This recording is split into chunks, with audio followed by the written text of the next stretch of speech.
পর্যটক বান্ধব ও আকর্ষণীয় করে গড়ে তুলতে আধুনিক পর্যটন সুযোগ সুবিধার আদলে গড়ে উঠেছে দেশের দ্বিতীয় বৃহত্তম পতেঙ্গার সমুদ্র সৈকত।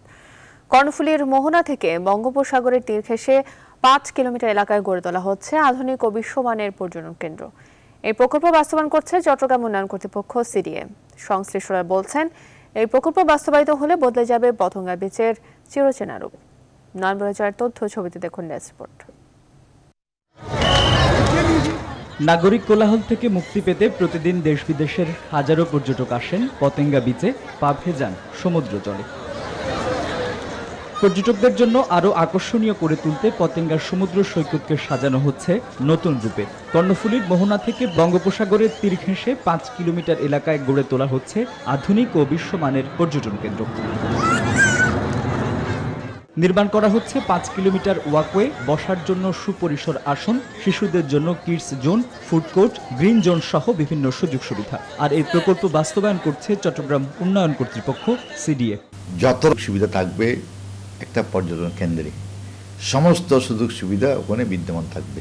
আমরা যে মহাপরিকল্পনা গ্রহণ করেছি সেটা বাস্তবায়িত হওয়ার পরে বাংলাদেশের মানুষ নয়, বিশ্বের মানুষ ইনশাল্লাহ এই পতেঙ্গা সমুদ্র সৈকতে আসার জন্য আগ্রহ প্রকাশ করে। সিডিএ চেয়ারম্যানের সাথে একমত প্রকাশ করেছেন চট্টগ্রাম সিটি কর্পোরেশনের মেয়র আজম নাসির উদ্দিনও।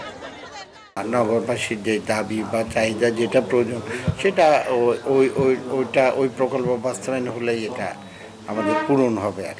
এদিকে পর্যটকদের নিরাপত্তা নিশ্চিতে রাত দিন কাজ করে যাচ্ছে ট্যুরিস্ট পুলিশ। পর্যটকরা হয়রানির শিকার না হয় সেজন্য আমরা চেষ্টা করে যাচ্ছি, আমাদের নিরাপত্তা পর্যাপ্ত আছে। নগর পরিকল্পনাবিদদের মতে এই প্রকল্প বাস্তবায়িত হলে শুধু দেশি পর্যটকই নয়, বাড়বে বিদেশি পর্যটকের সংখ্যাও। যে বিপুল সংখ্যক বিদেশি আগমন ঘটবে চট্টগ্রাম অঞ্চলকে ঘিরে, তাদের জন্য মানসম্মত একটা পর্যটন কেন্দ্র হিসেবে এটা মাথায় রেখে গড়ে তোলা হচ্ছে। প্রকল্পটি এরই মধ্যে দৃশ্যমান হতে শুরু করায় সৈকতের নতুন রূপ নজর কেড়েছে পর্যটকদের। খুব ভালো লাগছে এখানে এসে, আশা করি এখানে আরো উন্নত করবে, আরো সুন্দর করবে।